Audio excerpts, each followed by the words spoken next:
हमारे वृंदावन में दंड उत्सव मनाया जाता है। थोड़ा अब सब शांति बनाए लो ना, थोड़ी देर अब बैठ के सब सुनो बस। हमारे वृंदावन में दंडोत्सव मनाया जाता है। दंडोत्सव का भाव समस्त वैष्णव परंपरा में होता है। दंडोत्सव कैसे होता है? आपने कोई नियम समय से पूर्ण नहीं किया तो फिर उसका दंडोत्सव मनता है। देखो कितना सुंदर, यही तो वृंदावन है। दंड भी उत्सव है वहां पे। कैसा दंडोत्सव?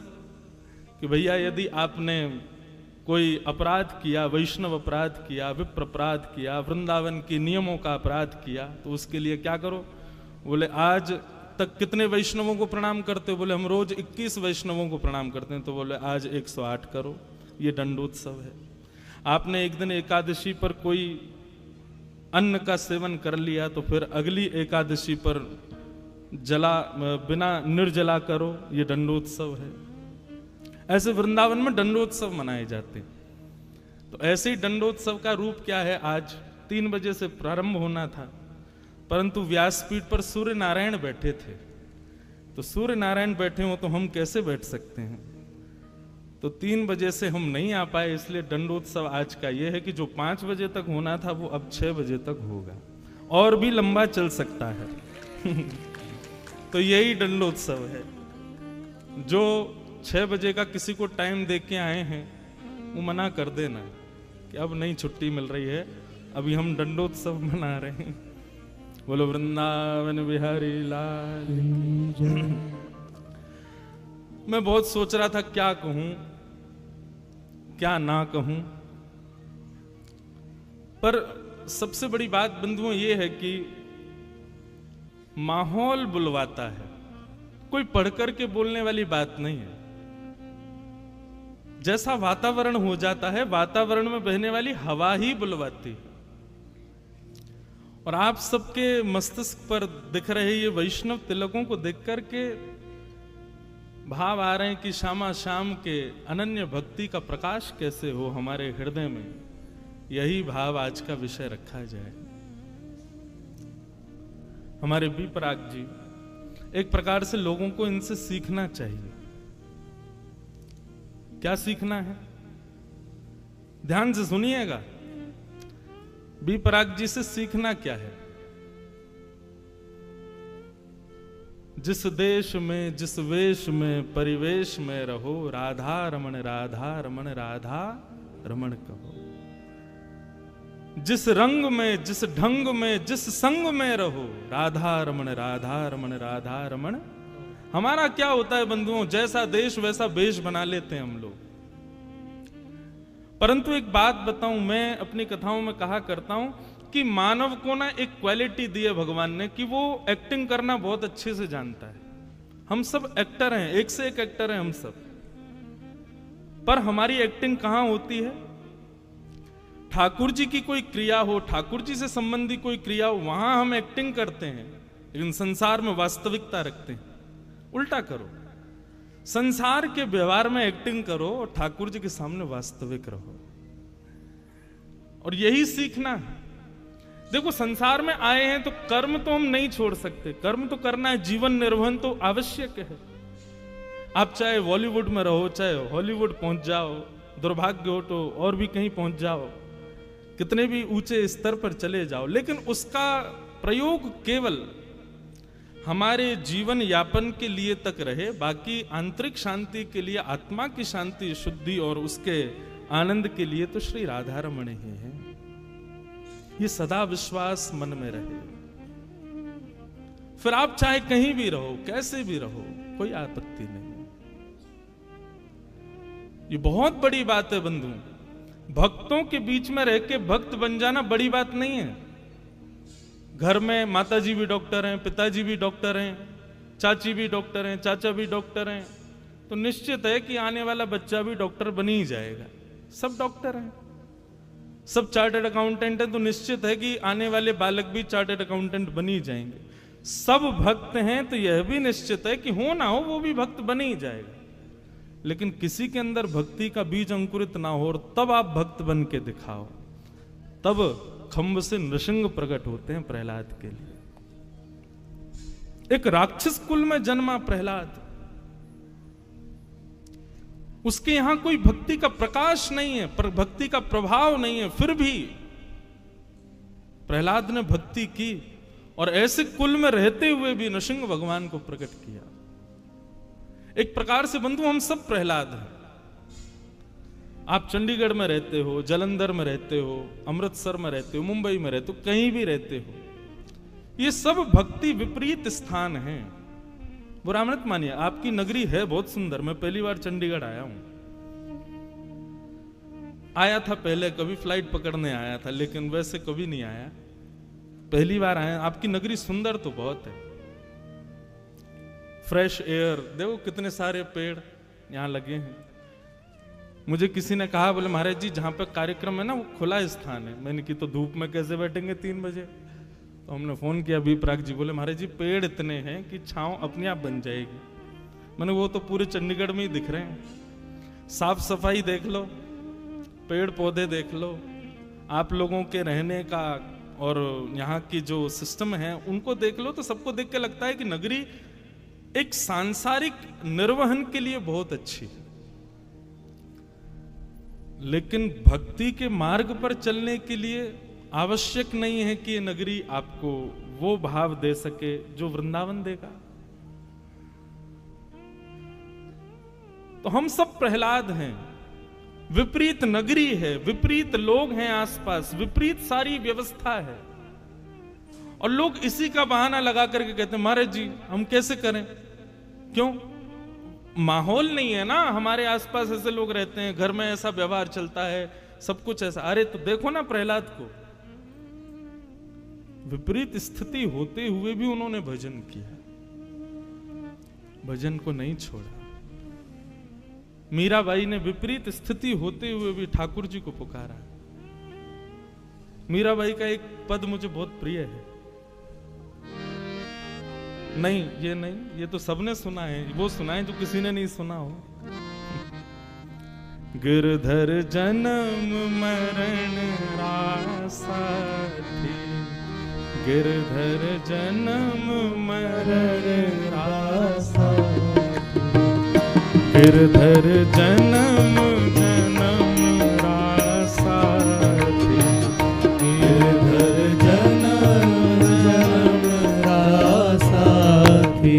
ओ याए नाय बिसरूं दिन राती, याए नाय बिसरूं दिन राती, ओ याए नाय बिसरूं दिन राती, ओ याए नाय बिसरूं दिन राती, गिरधर जन्म जन्म रासा थी, गिरधर जन्म जन्म रासा थी। अब 2-2.5 घंटे में गाना भी है, सुनाना भी है, सब काम चलेंगे तो सपोर्ट करना भैया हमको। जब गावे बढ़िया करताल बजाओ, उच्च स्वर में गाओ। अब 6-7 बजे तक ये भूल जाना चाहिए कि हम कहाँ बैठे हैं, हमारा नाम क्या है, हम हैं कौन। यही सोचो कि श्री वृंदावन है, राधा वल्लभ जी यहीं विराज रहे हैं, श्री राधा रमण बिहारी जी सब यहीं विराज रहे हैं, पीछे यमुना जी बह रही हैं, रज उड़ उड़ करके हम सबके माथे से लग रही है। इसी भाव से सब लोग भाव निमग्न होके गाओ। जन्म जन्म रासा थी, जन्म जन्म रासा थी, ओ याए नाय बिसरूं दिन राती, ओ याए नाय बिसरूं दिन राती, याए नाय बिसरूं दिन राती, ओ याए नाय बिसरूं दिन राती, गिरधर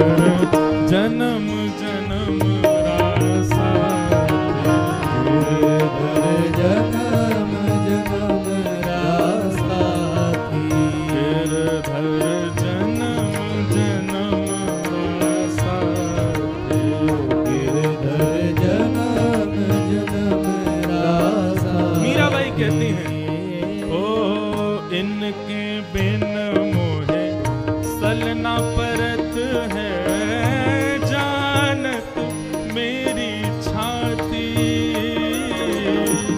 इनके बिन मोहे सलना परत है, जानत मेरी छाती।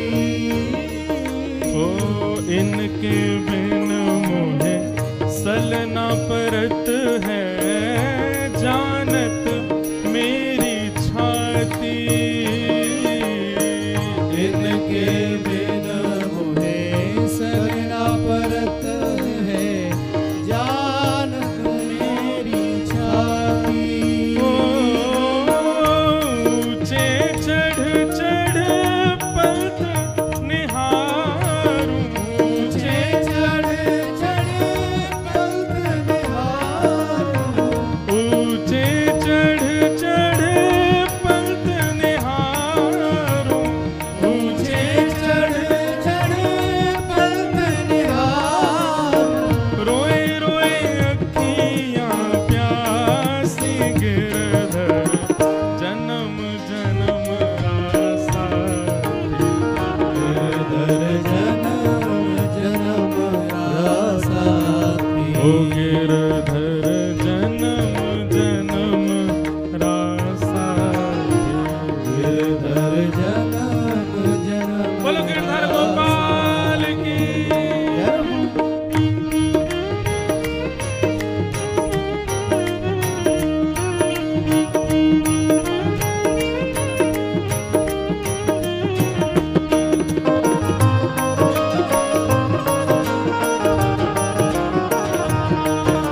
बोलो राधा रमण लाल की।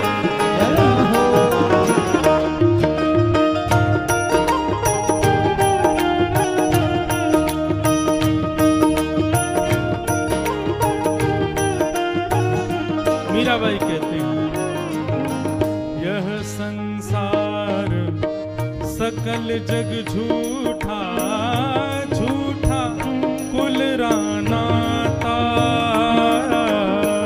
यह संसार सकल जग झूठा, झूठा कुल रानाता।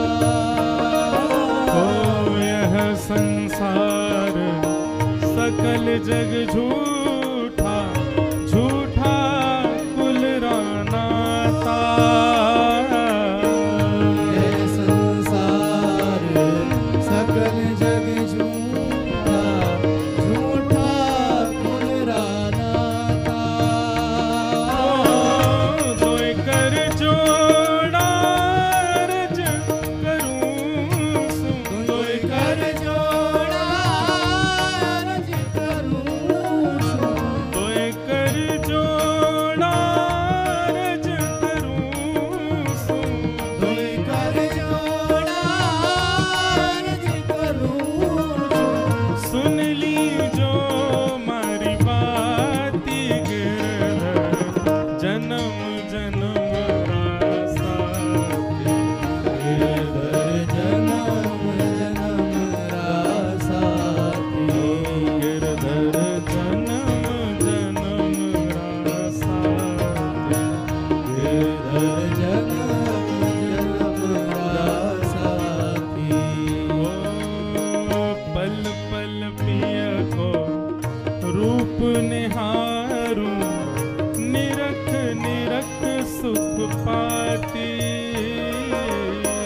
पल पल पिय को रूप निहारूं, निरख निरख सुख पाती। ओ मीरा के प्रभु गिरधर नागर, मीरा के प्रभु गिरधर नागर।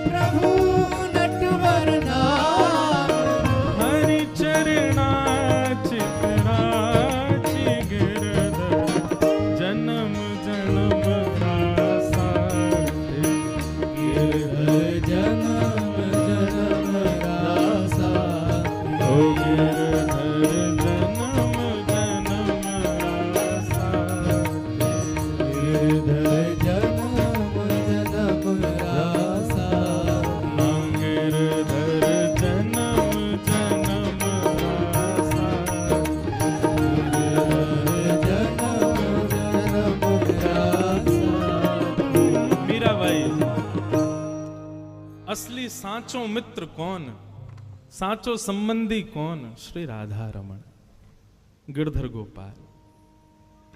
और यही समझने में भूल हो जाती है हमसे।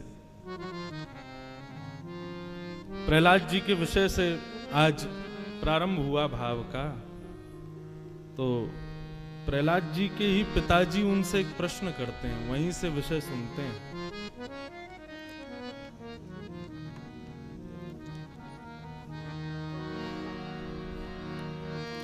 भागवत में प्रहलाद जी की कथा आती है, सबको पता ही है। श्री प्रहलाद जी भगवान नरसिंह को जिन्होंने प्रकट किया, एक ऐसे कुल में जन्मे जहां सब राक्षस थे, भक्ष भक्ष खाते थे, ठाकुर जी की कोई सेवा पूजा नहीं, कुछ नहीं। अब ये प्रश्न यहां पर जो प्रहलाद जी के पिताजी ने किया, ये प्रश्न आज के संसार में कई लोगों को देख करके होता है। और प्रश्न क्या है? हिरण्यकश्यप अपने पुत्र से कहते हैं, हमारे परिवार में दूर दूर तक कोई भगवान का भक्त नहीं है। जिस नगर में हम रहते हैं, इस नगर में कोई भगवान का भक्त नहीं है। जिस विद्यालय में तुम पढ़ते हो, हिरण्यकश्यप दानव विश्वविद्यालय, वहां पर क्या सिखाया जाता है? राक्षसी विद्या सिखाई जाती है। वहां पर भी कोई भगवान का भक्त नहीं और ना वहां पर भक्ति सिखाई जाती है। तो फिर तेरे में भक्ति आई कहां से? प्रहलाद, तुम्हारे अंदर यह भक्ति का बीज अंकुरित हुआ कैसे? यह प्रश्न आजकल कई लोगों को देख करके हो जाता है। और आजकल सबसे ज्यादा प्रश्न, अभी ये 2 दिन का उत्सव चल रहा है, तो कई लोगों के मन में यह भी आता है कि महाराज जी, बी पराग जी इतने बड़े भक्त कैसे हो गए ठाकुर जी के? मैंने कहा क्यों? बोले नहीं, आजकल वो इंडस्ट्री में रहने वाले कहां भक्त होते हैं। मैंने कहा जरूरी थोड़े है। मैंने कहा माहौल जैसा भी हो, जरूरी थोड़ी उसका प्रभाव ही हमारे ऊपर होता है। लेकिन ये प्रश्न देखा जाए तो आवश्यक है, क्योंकि माहौल का थोड़ा प्रभाव तो सब पे पड़ता है।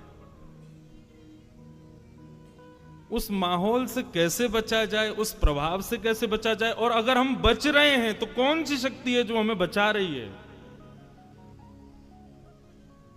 उस सब का उत्तर श्री प्रहलाद जी महाराज देते हैं। हिरण्यकश्यप ने पूछा, प्रहलाद तुम्हारे अंदर यह भक्ति आई कहां से, मुझे यह बताओ। तो प्रहलाद जी महाराज उत्तर देते हैं, पिताजी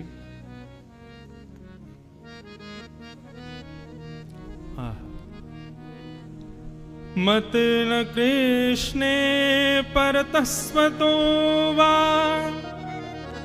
मिथो विपद्येत गृह व्रतानाम्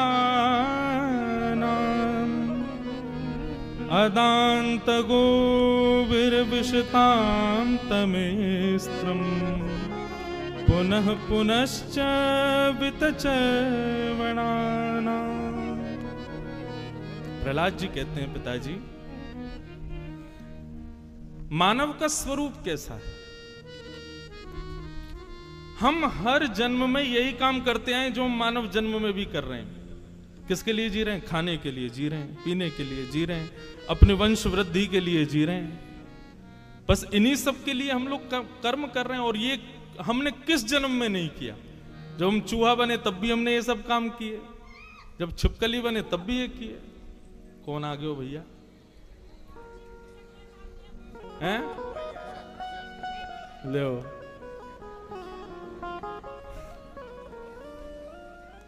मैया तो ऐसे चिल्लाई जैसे यमराज आ गए हो। गणेश जी आए थे, वो आके बैठ गए तो कार पार्किंग में गई है। हर स्थिति को, वैष्णव का स्वरूप क्या है बंधुओं? वो हर स्थिति में भगवत कृपा का अनुभव करता है। कुछ भी हो जाए उसमें यही सोचता है कि इसमें ठाकुर जी की क्या कृपा थी।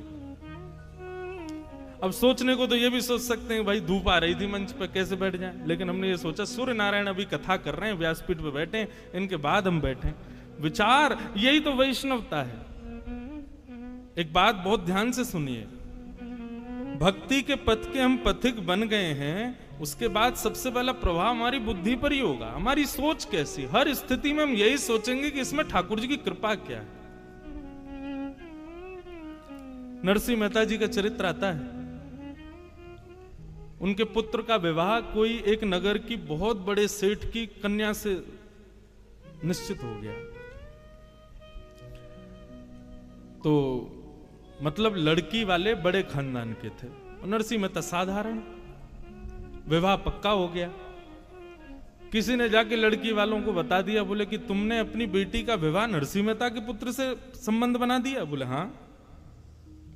बोले अरे नरसिंह मेहता तो ज्यादा संपन्न व्यक्ति नहीं है, बेटी सदैव अपने से ऊंचे घर में देनी चाहिए, और तुम तो ऐसे घर में दे रहे हो जहां रात्रि भोजन बन जाए तो सुबह के कोई पता नहीं होती कि कुछ होगा कि नहीं। तो बेटी के पिता ने सोचा क्या करें।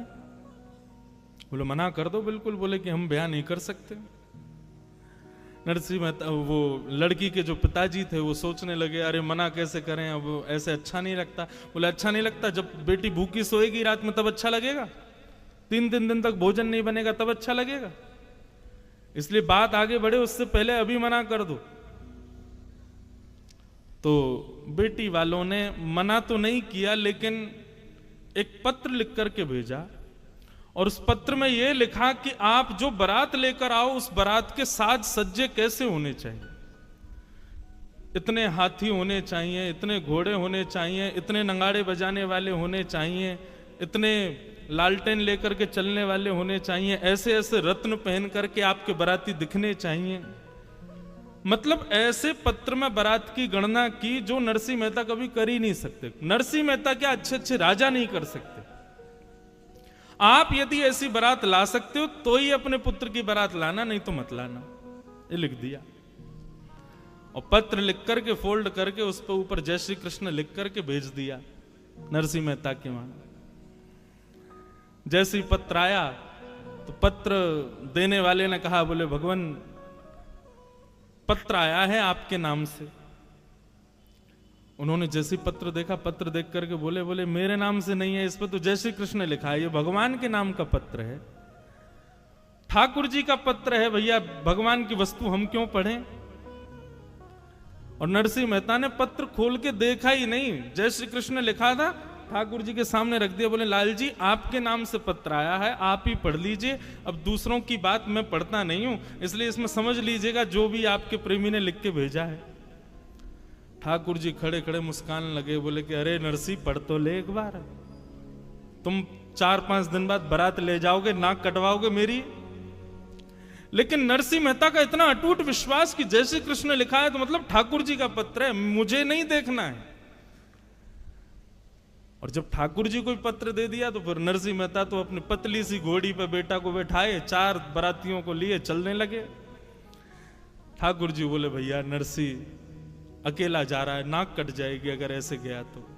पत्र जब हमारे हवाले किया तो जो जो पत्र में लिखा था, किसी गली से घोड़ों की कतार आ गई, ले करके लोग आ गए, दुल्हा को लाके बढ़िया घोड़ी पर बैठा दिया, कहीं से हाथियों पर चढ़ के महाराजा आ गए।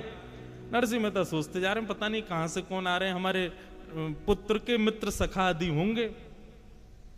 देखते ही देखते ऐसी बारात हो गई, ऐसी बारात हो गई, 33 कोटि देवता बारात में आ गए। महाराज दुनिया भर के गाजे बज रहे हैं, बाजे बज रहे हैं, नगाड़े बज रहे हैं, भूतों न भविष्यति, किसी ने ऐसी बारात देखी नहीं है, ऐसी बारात नरसिंह मेहता के पुत्र की जा रही। उस नगर में हल्ला हुआ, बोले तुम्हारी बेटी के लिए जिस वर्ष से ब्याह होना वो बारात पर लेकर के आ रहा है अपनी बारात। बोले कैसी बारात है। बोले ऐसे नहीं, ऊपर कहीं पहाड़ी पर चल के देखो, वहां से दिखेगी। ऊपर पहाड़ी पर जाकर के जब देखा तो दूर दूर तक महाराज सोने चांदी हीरे जवाहरातों से लदे हुए बढ़िया बढ़िया महाराजा हाथियों पर बैठे हैं, बीच में घोड़ों पर सुंदर सुंदर नगर सेठ बैठे हैं, आगे एक परम सुंदरी घोड़ी के ऊपर में नरसिंह मेहता का पुत्र बैठा है, और सबसे आगे नगाड़ों के बीच में नृत्य स्वयं द्वारिकाधीश कर रहे हैं और बारात लेकर के जा रहे हैं। भक्त का भैया स्वभाव ऐसा होता है, ज्यादा चतुर बनने की कोशिश मत किया करो, सरल रहो, सहज रहो। चूहा आ गया तो यही सोचो कौन है, गणेश जी आए होंगे निश्चित। अभी बारिश पड़ जाए तो यही सोचना कथा सुनकर के देवता प्रसन्न हो रहे हैं, पुष्प वर्षा कर रहे हैं। चलते चलते गिर जाओ तो यही सोचना कोई बहुत बड़ी आपदा आने वाली थी, लेकिन ठाकुर जी ने केवल ठोकर लगवा दी। हर स्थिति में सकारात्मक, कभी भी मन में बुद्धि में ऐसे भाव आने ही मत दो कि ये गलत है, ये अपशगुन है। ये वैष्णव का पहला लक्षण है बंधु, वो हर स्थिति में भगवत कृपा का अनुभव करता है। प्रहलाद जी महाराज चाहते तो लाख बहाने बना देते, हिरण्यकश्यप के कुल में जन्मा, मैं भक्ति कैसे कर सकता हूं, लेकिन कोई बहाना नहीं किया। प्रहलाद जी अपने पिताजी को कहते हैं, पिताजी भक्ति का बीज अंकुरित माला जपने से नहीं होता, भक्ति का बीज अंकुरित माहौल होने से नहीं होता।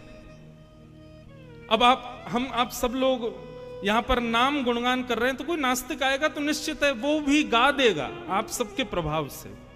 आप सब उठ के नाचने लगोगे तो जो कभी भगवान का नाम नहीं गाता वो भी आ गया तो वो भी नाच जाएगा। माहौल तो सब करा देता है, लेकिन बिना माहौल के ये होना बहुत बड़ी बात है।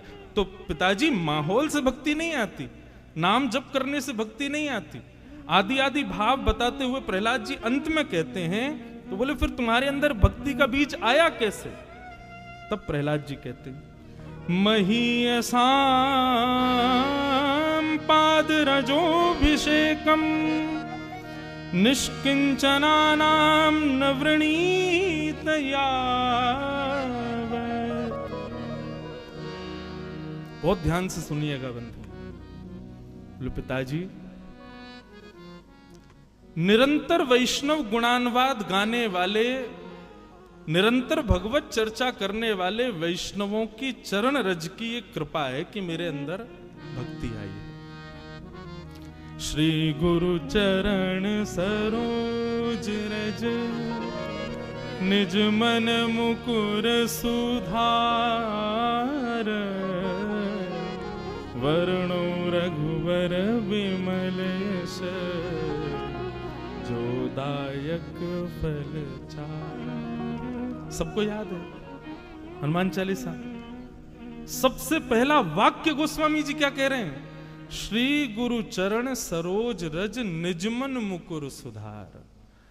अपने गुरु के चरण के रज के कण से मैंने अपनी मन बुद्धि को सुधारा है। और उसके बाद क्या हुआ? बोले वर्णौ रघुवर विमल यश जो दायक फल चाह। मेरी सामर्थ्य नहीं है, आपकी सामर्थ्य नहीं है कि आप यहां सत्संग में बैठे हो, मेरी सामर्थ्य नहीं कि मैं व्यासपीठ पर बैठ के बोल रहा हूं।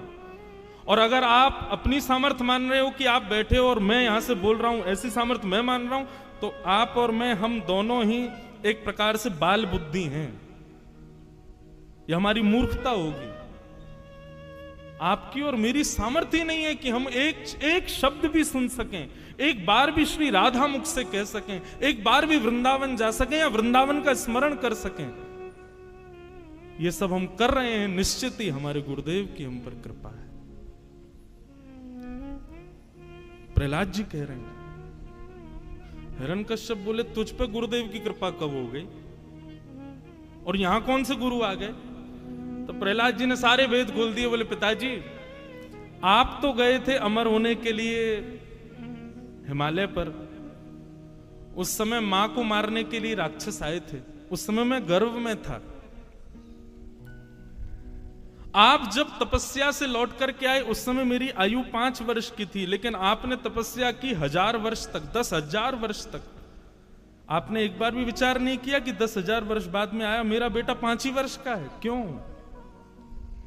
क्योंकि मेरी मां को नारद जी बचा के ले गए राक्षसों से, और मेरी मां ने नारद जी से वरदान मांगा कि आप मुझे एक वरदान दो कि जब तक मेरी इच्छा नहीं हो तब तक मैं अपने बालक को जन्म ना दूं। तब नारद जी ने मां को यह वरदान दिया और 10,000 वर्ष तक नारद जी ने अनवरत भागवत की कथा मुझको सुनाई। मैं मां के गर्भ में बैठ करके वो भागवत के पीयूष वर्षण का पान करता रहा पिताजी। 10,000 वर्ष बाद मेरा जब जन्म हुआ तब ये भक्ति के बीज मेरे भीतर अंकुरित हुए।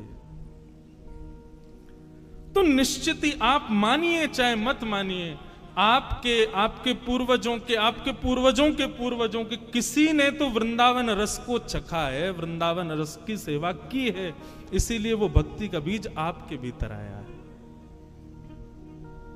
और अब आप भी कर रहे हो। तो निश्चित है, इसका जरूरी नहीं आपके पुत्र पे आएगा, पुत्र के पुत्र में आ जाएगा, पुत्र के पुत्र के पुत्र में आ जाएगा, कहीं ना कहीं तो वो बीज जाकर के अंकुरित होगा, उसको आप रोक नहीं सकते। तो भैया ये भक्ति आती कहां से है? बिना महत पाद रजोभिषेकम।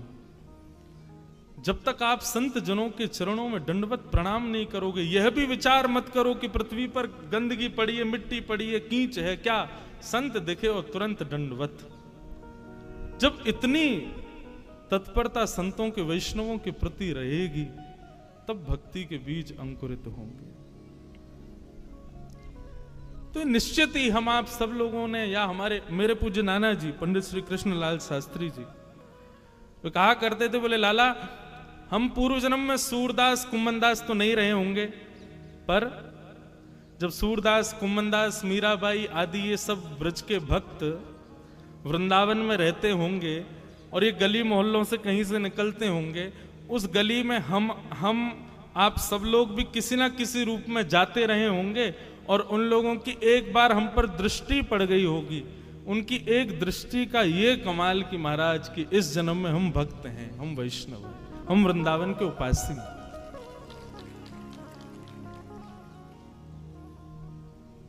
एक गुरुवाणी सुन रहा था मैं, चरण कमल तेरे धोए धोए पीवा मेरे, सदगुरु दीन दयाल। क्यों?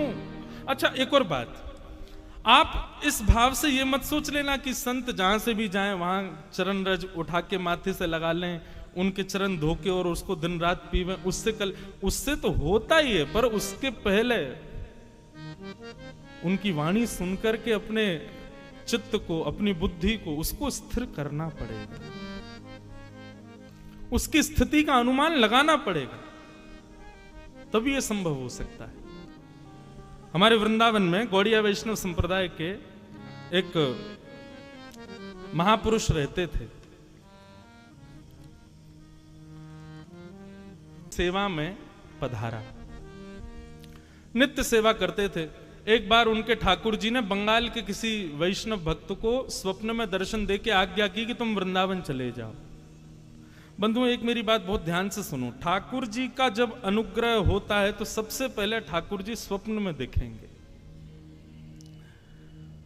भगवत दर्शन ऐसे नहीं होगा स्पष्ट ठाकुर जी प्रकट हो गए, दिख गए, चल रहे फिर रहे हैं, दिख रहे हैं हमको, ऐसा नहीं। ठाकुर जी सबसे पहले स्वप्न में दर्शन देंगे, और स्वप्न में भी प्रत्यक्ष नहीं दिखेंगे। ठाकुर जी की कोई ना कोई अंग का दर्शन होगा, ठाकुर जी की कोई ना कोई वस्तु का दर्शन, वंशी दिख जाएगी, मोर मुकुट दिखेगा, ठाकुर जी की पीली पीतांबरी दिखेगी। रात्रि में सोते सोते ऐसा लगेगा मानो चंदन की सुगंधी आ रही हो, केसर की सुगंधी आ रही हो, ऐसे ऐसे अनुभव ठाकुर जी कराते हैं। स्वप्न दर्शन सबसे पहला। हमारी एक बात मान लीजिएगा, स्वप्न में कभी ठाकुर जी दिख जाएं, कभी किसी को बताइएगा मत। प्रेम को और रत्न को दोनों को गोपनीय रखना चाहिए। प्रचार कर दोगे रत्न कहां रखा है तो चोरी होने का भय रहता है। ऐसी प्रेम का भी ढिंडोरा पीट दोगे तो निश्चित है कि आपका प्रेम एक दिन नष्ट हो जाएगा। इसलिए प्रेम और रत्न दोनों गोपनीय रखने वाली वस्तु। तो भगवत कभी दर्शन स्वप्न में हो या कोई अनुभव कभी भी हो तो कभी किसी से कहना नहीं। हाँ, कभी ऐसा लग रहा हो कि किसी की भक्ति में विश्वास जग जाएगा मेरे बताने से, तो कह देना, लेकिन बहुत सकुचा के संकेत में कहना, ज्यादा मत बोल देना। तो स्वप्न में ठाकुर जी दिखते हैं, स्वप्न के बाद प्रतीक्षा करो कि अब जागृत अवस्था में उनका अनुभव होगा। आप जहां बैठे हो ऐसा लगेगा ठाकुर जी यहीं विराज रहे थे, आपको ऐसा लगेगा ठाकुर जी ने कोई अनुग्रह किया, कोई कृपा की है। तो पहला स्वप्न दर्शन, दूसरा अनुभव दर्शन और तीसरा होगा प्रत्यक्ष दर्शन। ठाकुर जी दिखे ही जाएंगे, सामने ही खड़े हो जाएंगे। बहुत लंबी दूरी है भैया हमारी और ठाकुर जी की, थोड़ी नेक समीप करनी है। तो नाम जब तिलक लगाना, कीर्तन करना, सत्संग सुनना, इसके पीछे एक ही उद्देश्य रखो, ठाकुर जी स्वप्न में ही आ जाओ और कुछ नहीं। तो एक बार तो कोई अनुभव कराओ। तो बंगाल के एक भक्त को ठाकुर जी ने स्वप्न में जाकर के कहा कि तुम वृंदावन जाओ, हम तुम्हारी भक्ति से बड़े प्रसन्न हैं, और वहां एक गौड़िया वैष्णव बाबा रहते हैं, उनके यहाँ मदन मोहन जी की सेवा है, तुम वहां जाकर के उनका अनुग्रह स्वीकार करो। बंगाल से वो व्यक्ति वृंदावन आया, सत्य घटना है। वृंदावन आकर के उसने बाबा जी का परिचय पूछा, उनके पास गया, जाकर के उसने ये नहीं कहा कि ठाकुर जी ने स्वप्न में आज्ञा की है। भक्त का ये भी स्वभाव होता है, वो अपने ऊपर होने वाली कृपा का प्रदर्शन भी नहीं करता। एक बात से बचिएगा, भक्ति में प्रदर्शन की स्थिति नहीं आनी चाहिए। हम सबको दिखाएं कि देखो हम भक्त हैं, नहीं, ऐसा भी नहीं होना चाहिए। अपनी भक्ति को जितना हो सके गोपनीय रखो, छुपाओ। इस भक्ति की प्रणालिका को कहते हैं अंतर्निष्ठ भक्ति। जैसे एक प्रकार से आज की भाषा में कहूं, हमको कोई प्रिय लगता, हम किसी से प्रेम करते हैं, लेकिन कभी कहा नहीं है? लेकिन कई लोग होते हैं, अरे कह दो, कहने में क्या जाता है, बता दो कि तुम प्रेम करते हो। लेकिन कई लोग, प्रेम ज्यादा प्रिय कौन सा लगता है, जीवन भर प्रेम किया लेकिन कभी कहा नहीं, ये प्रेम ज्यादा अच्छा माना जाता है ना। ठीक वैसे ही ठाकुर जी के हम पर कितनी कृपा हो रही है, हमारी भक्ति कितनी, इसका ज्यादा प्रदर्शन नहीं होना चाहिए। उसको जितना हो सके गोपनीय रखो। तो आकर के बाबा के चरणों में प्रणाम किया। उसने नहीं बताया कि ठाकुर जी ने स्वप्न में आज्ञा की कि तुम वृंदावन जाओ। बाबा ने कहा कहो कैसे आए। बोले बाबा ब्रजवास करना है, आप अपने चरणों में हमको रख लो। अपनी गुरु प्रणाली बताओ, अपने दादा गुरु, परदादा गुरु, परदादा गुरु के नाम बताओ। आजकल ऐसा नहीं होता है। आजकल यदि पहले बंधुओं दीक्षा तभी देते थे, दीक्षा देने के बाद में आपका नियम होना चाहिए कि गुरु का नाम, दादा गुरु का नाम, परदादा गुरु का नाम, हमारे गुरु परंपरा में वस्त्र कैसे होते हैं, नाम जप कैसे होता है, प्रसादी कब होती है, गुरुओं के उत्सव कब होते हैं, ये सब गुरु प्रणाली में पूछे जाते थे। आजकल किसी को नहीं पता होते। लेकिन कोई बात नहीं, आप अपने गुरु को ही जानते हो, यही बहुत है। तो बाबा ने पूछा अपनी गुरु प्रणाली बताओ। उसने कहा बाबा मुझे गुरु प्रणाली तो नहीं पता। बोले गुरु प्रणाली नहीं पता, कहीं लिखी होगी, गुरु ने लिख के। बोले है, पर वो तो मेरे घर बंगाल में ही रह गई है, अब मैं तो इतनी दूर से आ गया बाबा। बाबा ने थोड़ी देर तो उनको प्रवचन सुनाए, थोड़ी देर बोलने के बाद बोले वापस जाओ, गुरु प्रणाली जब तक नहीं लाओगे तब तक हमारे यहां नहीं रह सकते, पहले परंपरा बताओ तुम्हारी कैसी है। गुरुजन भी अपनी सिक्योरिटी रखते थे। इससे यह भी पता चल जाता था कि वैष्णव वास्तव में वैष्णव है कि नहीं। कहीं ऐसे तो नहीं बस लगाए तिलक फोटा चले आए। गुरु आज्ञा हो गई कि वापस जाओ, गुरु प्रणाली लेके आओ। उस समय मथुरा में स्टेशन नहीं था, हाथरस से रेल पकड़नी पड़ती थी। सोचो कितनी पुरानी बात। बेचारे गुरु आज्ञा मान करके वृंदावन से हाथरस निकल गए। लेकिन ज्यों ज्यों वृंदावन से चरण बाहर रख रहे हैं, त्यों त्यों उनके हृदय में पीड़ा हो रही है। जैसे तैसे तो वृंदावन मिला, श्री जी ने, ठाकुर जी ने कृपा करके मुझे भेजा, परंतु गुरु आज्ञा हो गई कि छोड़ के जाओ, तो अब तो गुरु आज्ञा भी माननी पड़ेगी।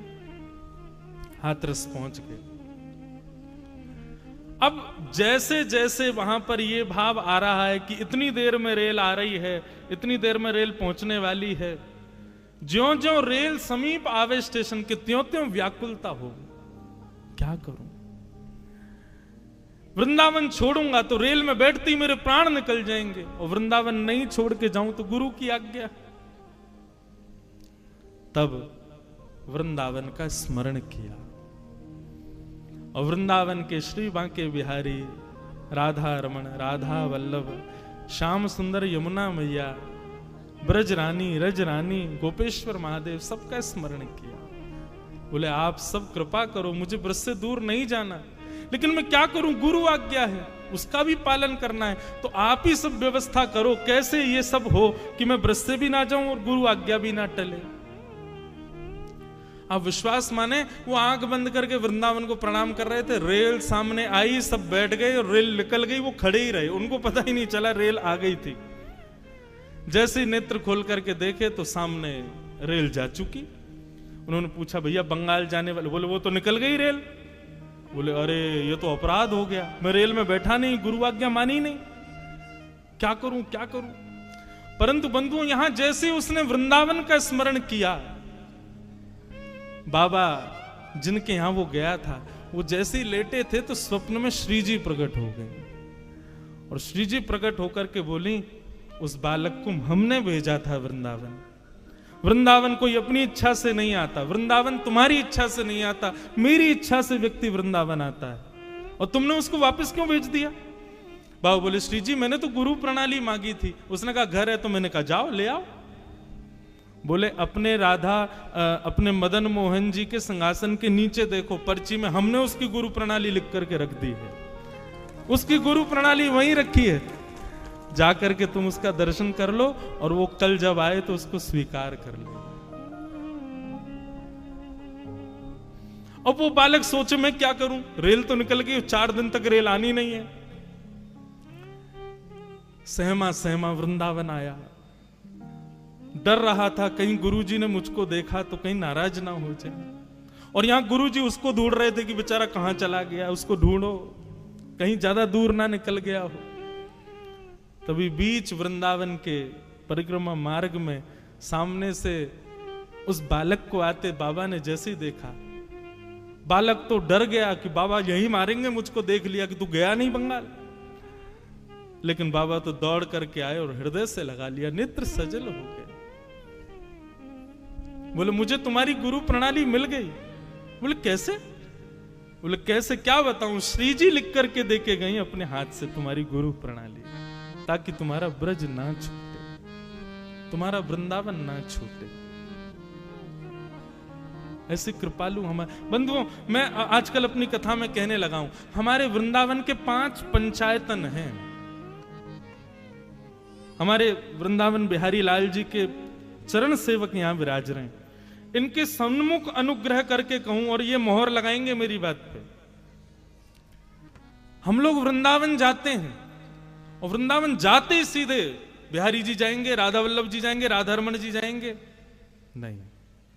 वृंदावन के कुछ नियम है भैया। स्कूल में सीधे क्लास में नहीं जाते, पहले प्रेयर करो, प्रेयर करो, फिर उसके बाद प्लेज करो, प्लेज करने के बाद अपने नाखून दिखाओ, शूज दिखाओ, ड्रेस दिखाओ, सब चीज से जब टीचर्स देख लेंगे कि हाँ तुम स्कूल यूनिफॉर्म ठीक से पहन के आए, सब तब क्लास में एंट्री मिलती है ना।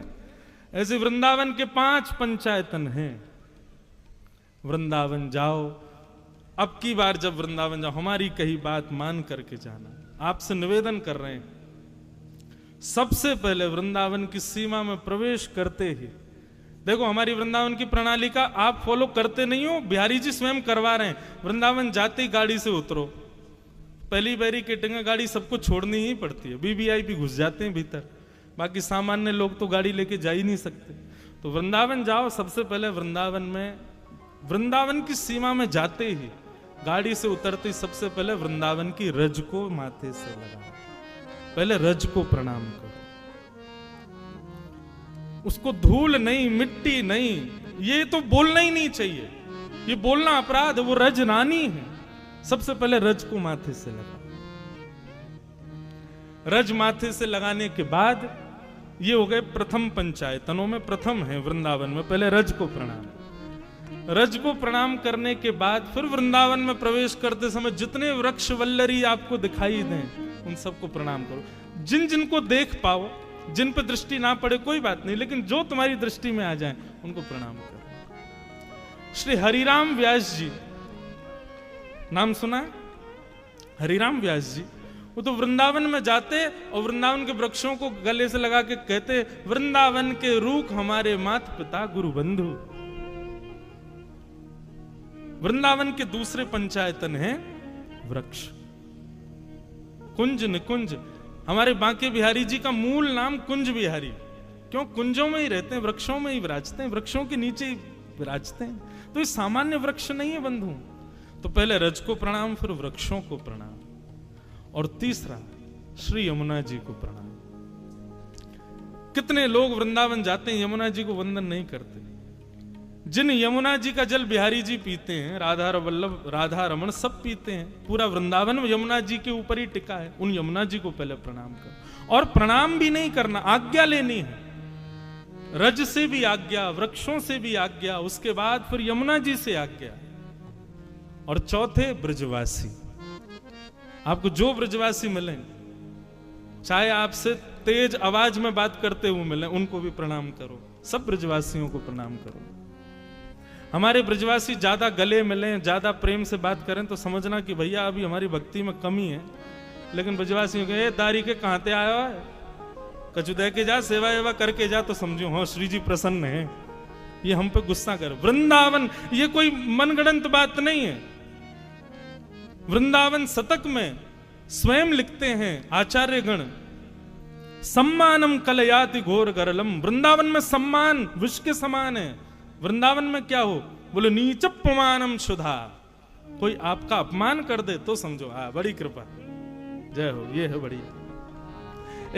एक बाबा रहते वृंदावन में, हमारे घर आते मधुकरी पावे। तो मधुकरी पावे आते तो एक दिन पता ना कहा भयो, अच्छा ब्रजभाषा निकल रही है, आपको समझ आ रही है ना।